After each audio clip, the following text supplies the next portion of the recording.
Le Grand Matin Sud Radio, 7h-10h, Patrick Roger, Cécile de Ménibus. Sud Radio, présidentielle 2022.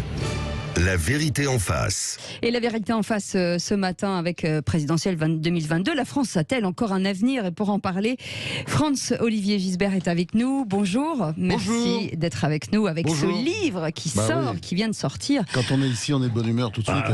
Merci beaucoup. Pro, là, la petite bête qui monte. En attendant De Gaulle aux éditions Albin Michel. Alors dis donc, ça tacle là.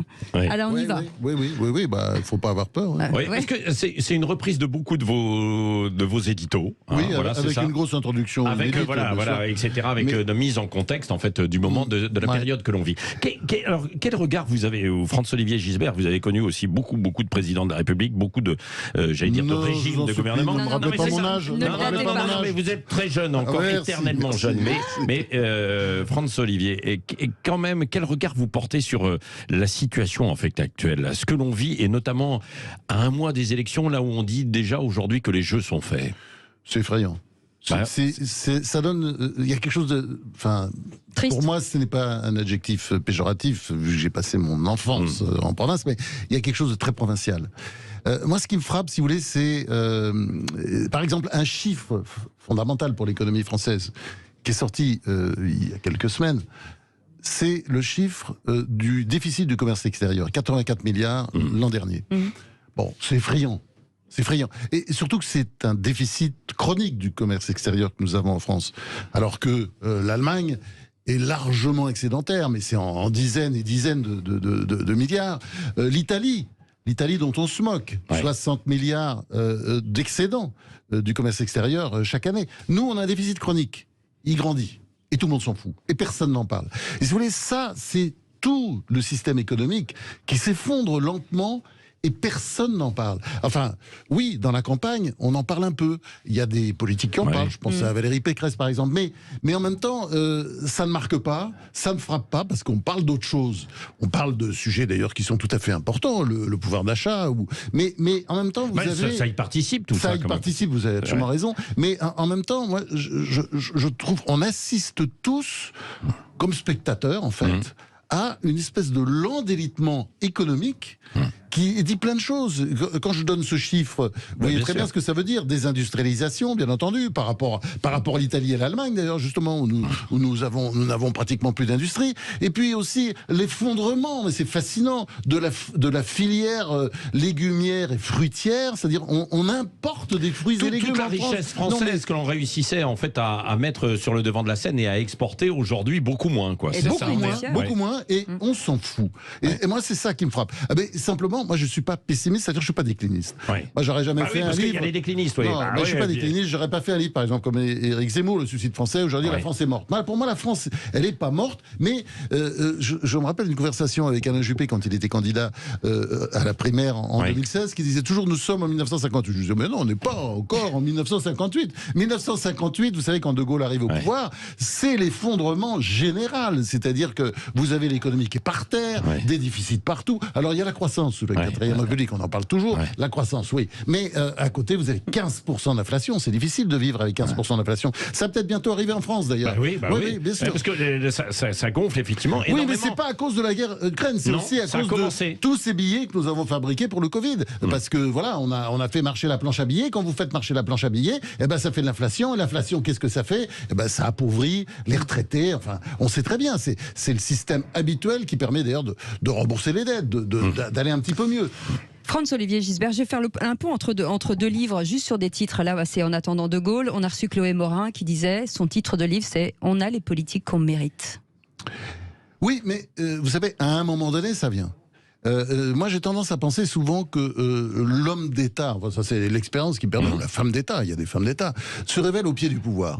C'est-à-dire que qui aurait pu penser, par exemple, que Margaret Thatcher, avec son profil, franchement, n'était pas très excitante, aurait réussi quand même à faire passer la Grande-Bretagne dans le 21e siècle, et d'ailleurs après, à tenir. Et après, d'ailleurs, Tony Blair a été, qui était pourtant d'une couleur politique opposée, puisqu'il était de gauche, il a continué sa politique.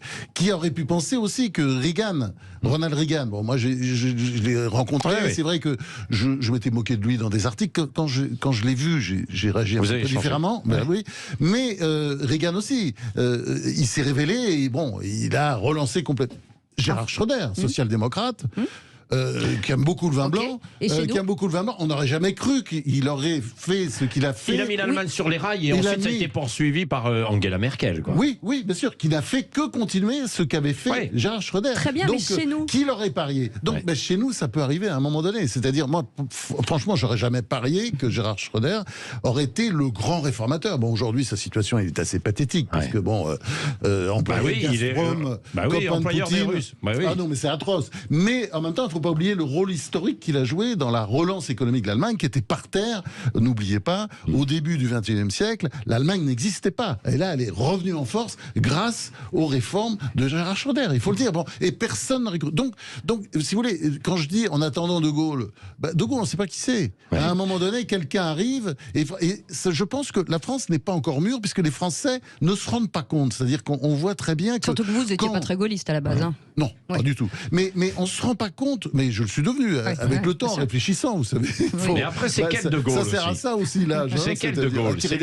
C'est le De Gaulle, en fait, de la guerre, de la Seconde Guerre mondiale. C'est le De Gaulle du 6 juin 58, du 5 juillet 62. Il y a tout ça, en fait. Il y a beaucoup de Gaulle, bien sûr. Il y a plusieurs De Gaulle, et puis à la fin n'est pas terrible, d'accord.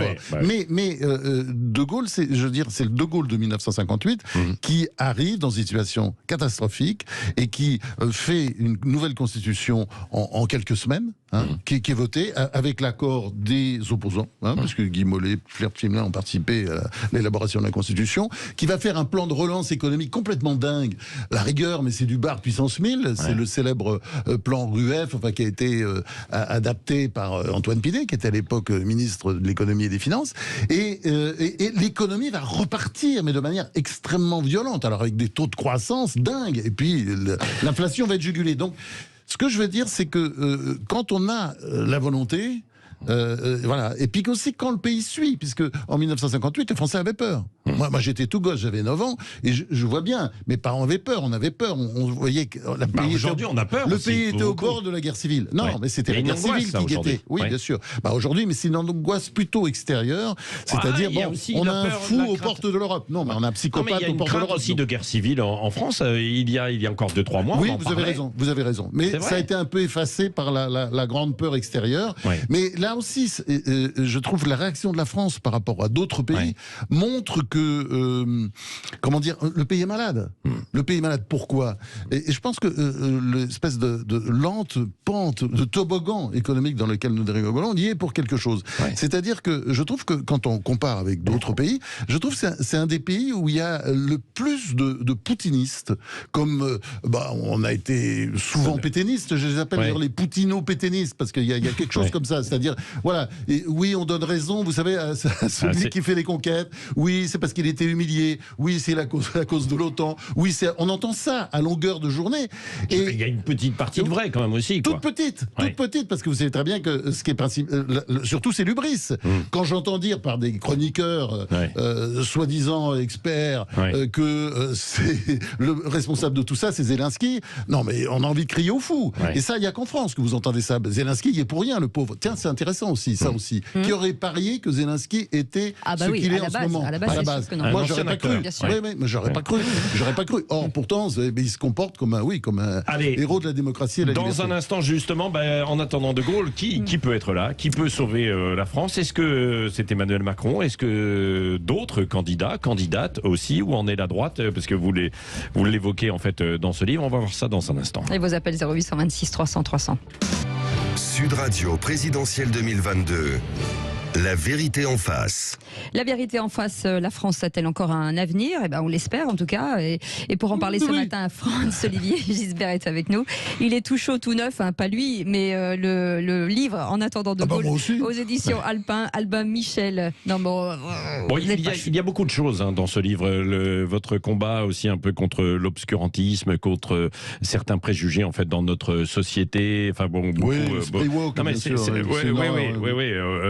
également. Bon, mais là, on est dans une phase quand même aussi très, très politique. Est-ce qu'il va y avoir déjà de la campagne? Puisque finalement, là, demain, on est le 10 mars, élection présidentielle le 10 avril. Ça va être un temps court. Emmanuel Macron vient de rentrer dans la danse, sans rentrer totalement dans la danse, puisqu'il continue de gérer les affaires du pays. Vous pensez qu'il y aura une campagne ou pas? Je ne suis pas très sûr. Non? Je suis pas très sûr. Bon, c'est dommage, évidemment. Bah oui. C'est dommage, il aurait fallu une campagne parce qu'il y a des tas de choses à faire et à dire. Je viens de le dire, débattre. notamment sur le plan économique. Bah oui, il faudrait bien quand sûr, même bien sûr. qu'on retrousse nos manches et qu'on s'y mette. Mais je pense que c'est très difficile parce que quand vous avez le siège de Kiev, enfin, c'est quand même très important. C'est chez nous presque. Enfin, c'est en Europe. De toute façon, c'est l'Europe. L'Europe est à feu et à sang. Donc, et puis, il y a derrière, évidemment, toutes les conséquences sur les prix du gaz. Bien sûr. Enfin, tout ce que vous disiez d'ailleurs ce matin, c'est toute l'actualité. C'est important. Il y a quelque chose qui... Enfin, il y a un tapis en ce moment qui est en train de se dérober sous nos pieds, quoi. Donc, et puis il faut tout revoir, il faut tout repenser. Bon, on sort du Covid, et là, on rentre effectivement dans une nouvelle crise. Dans une nouvelle crise qui va... durer forcément. Forcément, ça va durer. Ça va durer parce que, bon, à moins d'un miracle. Un miracle est peut-être toujours possible, mais on voit très bien que Poutine a perdu. Poutine, elle a perdu, c'est la réalité des choses. Déjà, vous pensez? Tous ces pauvres types qui sont fascistes de gauche ou fascistes de droite, qui vous expliquent que le pauvre Poutine, en fait, humilié, essayait de reprendre ce qu'on lui avait pris, c'est-à-dire que l'Ukraine, c'était la Russie. Bon, on voit très bien que c'est faux. C'est-à-dire la démonstration est faite tous les jours. Il y a un sentiment national ukrainien. L'Ukraine existait avant la Russie, d'ailleurs. L'État de Kiev, c'était le plus grand État d'Europe au Xe siècle. Ça a été absorbé par la Russie au XVIIIe siècle. Puis après l'Ukraine a toujours essayé de résister. La langue est restée. Et il y a vraiment une Ukraine. Et l'Ukraine résiste. Donc... qu'est-ce qu'il va pouvoir faire? Soit il fait une espèce de paix où il prend des bouts de l'Ukraine aujourd'hui, soit la guerre continue. Et la guerre continue, mais si la guerre continue, si il y a une armée d'occupation qui s'installe, bon, il aura fait fuir le maximum d'Ukrainiens. D'ailleurs, pour quelqu'un qui veut récupérer son propre bien et son propre peuple, c'est un peu bizarre de faire fuir comme ça les Ukrainiens. Mais il fait fuir ceux qui ne sont pas d'accord avec lui, quoi. Non, mais enfin, ça fait déjà beaucoup de monde. Ça fait 2 millions. La guerre vient de commencer. On est déjà à 2 millions de réfugiés. Il y aura demain 4, 5. Bon, vous me direz que c'est pas la première fois que la Russie extermine des Ukrainiens. C'est là aussi ce qui a créé. Il faut jamais oublier de rappeler l'Holodomor, qui veut dire famine en ukrainien. La famine 1932-1933, famine organisée par Staline. On a mis des fils de fer barbelés autour de l'Ukraine, comme dans un camp de la mort, et on leur a donné rien à bouffer, alors que l'Ukraine continue à exporter du blé. C'est-à-dire, on continue à exporter du blé en Occident, mais les Ukrainiens n'avaient rien à bouffer. 3 millions de morts. Enfin, entre 2,6 millions et 3 millions de morts. Donc ils s'en rappellent, les Ukrainiens. Vous voyez, et donc ça recommence. C'est une sorte de massacre organisé. On le voit. Alors pour revenir quand même à la France, est-ce que il va y avoir, donc vous dites qu'il n'y aura pas vraiment de campagne, pas vraiment de débat.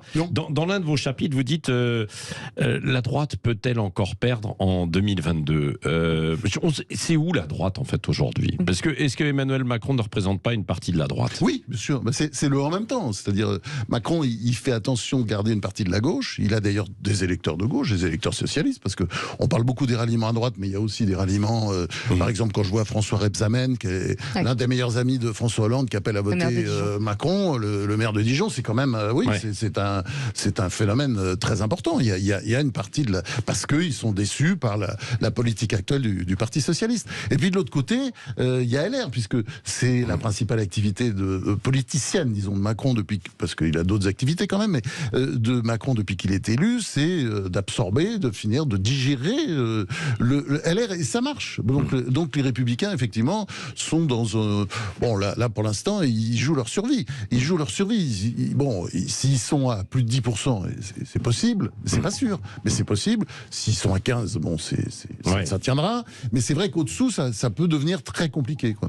Sur les propositions que vont faire les candidats à la présidentielle, est-ce qu'il va falloir à un moment donné lâcher du lest sur les lois, sur les normes, vous revenez sur un boulanger qui est dans une circonscription touristique et finalement il ouvre 7 jours sur 7 et il se prend une amende de 3 000 € et vous dites voilà, est-ce que tout ça c'est adapté, est-ce qu'il ne faut pas enlever des trucs et alléger un peu pour que ça reparte? Ça, on revient à cette célèbre formule de Georges Pompidou. J'avais écrit ça dans sa livre il y a longtemps. Il disait ça à Jacques Chirac. Il faut arrêter d'emmerder les Français. Ouais. Et bon, on voit qu'il y a un nombre de lois considérables qui sont votées en permanence et qui d'ailleurs ne sont pas appliquées, parce que le gros problème en France, c'est qu'on a des lois qu'on n'applique pas. On n'applique pas, voilà, c'est ça. Et même, parfois il n'y a pas les décrets, les lois sont votées, mais il n'y a pas de décret. Parfois, les lois et les décrets ne sont pas appliqués, c'est-à-dire on le voit ça tous les jours. Donc c'est sûr qu'il faut nettoyer tout ça, mais j'entends pas ça. Oui, j'entends Gaspard Koenig qui a dit ça, que vous avez peut-être reçu, mais enfin qui ne sera pas candidat parce que de toute façon il n'a pas eu le nombre de parrainages nécessaires. Et c'est pas un sujet qui est porté. Et je trouve que c'est un peu dommage. C'est pour ça que là le débat est confisqué. Mais alors oui, il n'y a pas de complot. C'est pas la faute à Macron si le débat est confisqué, c'est parce qu'il y a la guerre en Ukraine. Et la guerre en Ukraine, ça concerne tout le monde. Ça nous concerne demain. Mais déjà avant, il n'avait pas forcément envie d'entrer dans la campagne. Il n'avait pas envie de le faire. Mais ça, aucun président sortant, surtout quand on a le bilan de Macron qui tient quand même. C'est quoi son bilan d'ailleurs? Pas terrible. Pas terrible. Alors, je trouve qu'il gère très très bien la crise de l'Ukraine. Ça, il faut reconnaître. Il gère très bien. Ah ouais. Moi, je trouve formidable. Oui, bien sûr, parce qu'il est ferme. Peut-être plus ferme que le serait un certain nombre de Français, où je le répète, il y a quand même une sorte de pétainisme gagnant. C'est-à-dire que quand on lit De Gaulle le disait toujours, il donnait toujours un exemple, les Britanniques qui ont du courage, ou même les Allemands qui sont, qui vont toujours dans la même direction. Et nous, il y a ce côté, oui, égoïste, et puis un peu trouillard, un peu, vous voyez ce que je veux dire? Parce que cette guerre... Qui gère bien. Guerre... Michel Onfray, qui était invité d'André Berkoff hier, ne disait pas la même chose. Je ne suis pas d'accord avec Michel Onfray. Parce que, il gère bien, mais attention, il gère bien avec les armes qu'on a. On n'a pas d'armes. Parce que cette guerre, elle est le fruit de la faiblesse et de la lâcheté de l'Occident, de l'Europe, bien entendu, et des États-Unis. C'est-à-dire, comme on a fait preuve d'une lâcheté insane et qu'on n'a pas de défense européenne, et que l'OTAN est en mort cérébrale, comme l'a dit justement Emmanuel Macron, Poutine s'est cru tout permis. C'est comme ça qu'on provoque les guerres aussi. C'est pas la faiblesse. Il est aussi un peu responsable, depuis 5 ans, sur le réarmement de la France. Oui, mais enfin, sur le réarmement, sur la défense européenne, non, on peut pas dire, parce que pour l'instant, sur la défense européenne, il était suivi par personne. Bon, puis en plus, il avait même peur des Français, puisqu'il employait le mot, je me souviens, c'était assez comique, l'Europe puissance, qui ne veut pas dire grand-chose, mais enfin on voyait des tanks et des chars derrière, mais c'était pas bien clair, pas bien. Mais c'est vrai que c'est la solution. C'est-à-dire que si l'Europe ne veut pas que ça recommence demain, ou que la Pologne soit attaquée, et puis demain, je ne sais pas quoi, eh bien, il faut, par Poutine ou par son successeur, il faut à tout prix, c'est par la force. Vous savez, il y avait ce président américain dont je parlais tout à l'heure, Ronald Reagan, il avait cette formule incroyable qui était « peace through strength », c'est-à-dire la paix à travers la force. Et c'est quand on est fort qu'on fait la paix. Merci François-Olivier Gisbert. En attendant De Gaulle, le théâtre des incapables en sous-titre, en présidentiel, dans le bandeau. Il y a beaucoup d'incapables. C'est aux éditions Albin Michel. Merci, c'était un plaisir de vous